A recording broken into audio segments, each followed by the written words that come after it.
Vikram ORG blogs रो अन्य एक episode रे आपन को स्वागत करुछि। आज आम श्री जगन्नाथ स्नान यात्रा विषय रे आलोचना करिबा।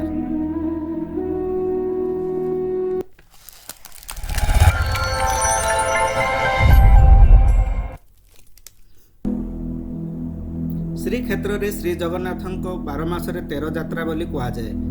यात्रा मानकर श्री जगन्नाथ चलती प्रतिमा को नहीं यात्रा रे देवनीति पालन करा जाए। किंतु स्नान यात्रा और रथ यात्रा रे स्वयं दारुब्रह्म श्री जगन्नाथ बलभद्र और सुभद्रा सह सुदर्शन को नहीं जोग दियंती। स्नान यात्रा होची रथ यात्रार प्रारंभ। कथारे अछि जे श्री जगन्नाथ ज्येष्ठ मास पूर्णिमा तिथि रे प्रकट होइथिले, तेणु ज्येष्ठ पूर्णिमा को स्नान पूर्णिमा कहा जाए। यह श्री जगन्नाथ जन्म उत्सव रे मध्य परिचित। स्नान यात्रार अंतिम भागरे बलभद्र दलाहाती और श्री जगन्नाथ कलाहाती बेशरे खूब आकर्षणीय भाव में दर्शन दियंती, किंतु देवी सुभद्रांकर हाथी बेश न होई अन्य आभूषण रे अलंकृत होइथांती। श्री जगन्नाथ जड़े साधारण मनीषटीए परी बैशाख ज्येष्ठ मासरे ग्रीष्म प्रवाह भितर अतिष्ठ होई पूर्णिमा तिथि रे स्नान करती एवं एथिरे 108 गरा पानी तांको उपरे ढला जाए।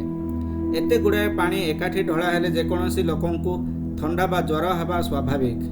आम भली श्री जगन्नाथ मध्य ज्वर और कष्ट भोगी थांती। अणसर रे ज्येष्ठ पूर्णिमा ठारू आषाढ़ अमावास्या पर्यंत चिकित्सा करा जाए। एथिरे चेरमूली औषध व्यवहार करा जाए। एही समय रे देव दर्शन निषेध थाए।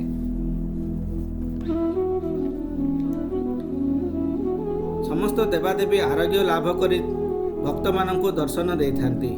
यहाकू नेत्रोत्सव बा नवजौवन दर्शन कहा जाए। श्री जगन्नाथ होउछंती सर्वधर्मर समन्वय देवता। एही स्नान यात्रा आविर्भाव दिवस होइथिबारु भक्त माने निज हृदय रे आराध्यंक सानिध्य लाभ करी जन्मदिनर शुभेच्छा और भक्ति निवेदन करने परम सौभाग्य मन करे। आशा करुछि आजिर एही भक्तिपूर्ण भिडियोटी आपनको भल लागिथिबो। एही भिडियोटी आपनको भल लागिथिले काइंडली लाइक एवं शेयर करंतु। एपरी अनेक भल भिडियो गुड़ाक देखिया आमर यही चैनल को सब्सक्राइब करंतु एवं बेल आइकन रे सेलेक्ट करी नोटिफिकेशन ऑन करंतु। धन्यवाद। जय जगन्नाथ।